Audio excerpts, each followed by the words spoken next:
The last plant I will present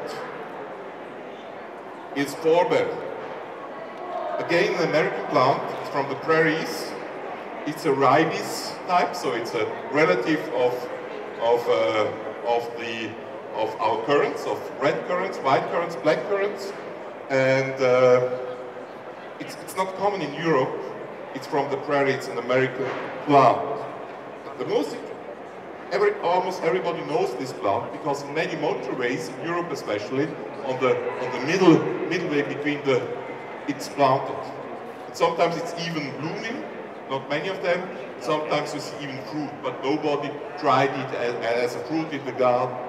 And I thought it could be interesting because it's blooming, it has perfume, it has fruits, and it has an autumn coloration. So that's the reason we named them Fourberries, 4 advantages. And how did we work? We started about 50 years ago, and we bought about 15,000 seeds from the USDA, which is the American Ministry of Agriculture. They have seed banks where you can buy seeds, and we have sowed in Switzerland, and we have selected. We have selected 3 varieties of big red, black fruit. Most of the Fourberries are black. The same black as you know from black currants, but not the same aroma. It's more neutral than that. It has not the cassis aroma you know from black currants. It has an aroma who has a little bit of a mango fruit. A little bit exotic. And you have again to be a patient gardener because it's not a fruit bush who has a fruit at the same time. It's ripening about 3 to 5 weeks.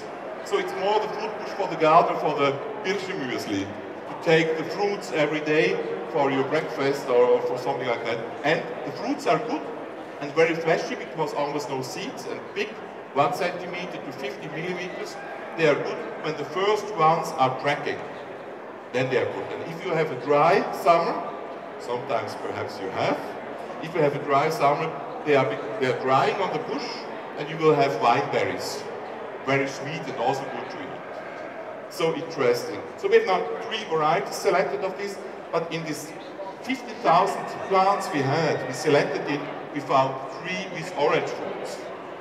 Why ever? It seems to be in the nature.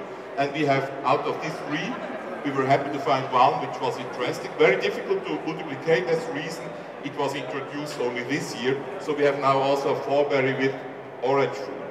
The orange fruited Fourberry is ripening 1 month earlier. The Fourberries are ripening July, August, 1 month after currants. And the orange Fourberry is ripening at the same time as the currants. It's smaller, it's only the size of a red currant. But it's even better, in my opinion, than the black ones. And of course, you can imagine what we are doing in breeding now. We are crossing the 2, the big black ones and the small orange ones. And our goal is to find a big orange one. The problem is, when you are crossing orange and black, in the first generation, all of the plants will be black, because black is dominant. And only when we, afterwards, in the second generation, are crossing 2 of the siblings, then we will hope to have big orange ones. So that's the way breeding works. And every breeding cycle is between 5 and 13 years. So of course, if you have a project like this to make big orange Fourberries, it goes a little bit faster. We can do it in 4 or 6 years, 1 generation, but it takes time. That's the reason now, after 20 years of breeding, I'm now in the business, in the breeding and plant production business, for more than 20 years, and we are breeding since 20 years. That reason now our pipeline with new varieties every year is full, but behind this is not a wonder or something, it's work of 20 years. That were some stories about new plants for your garden.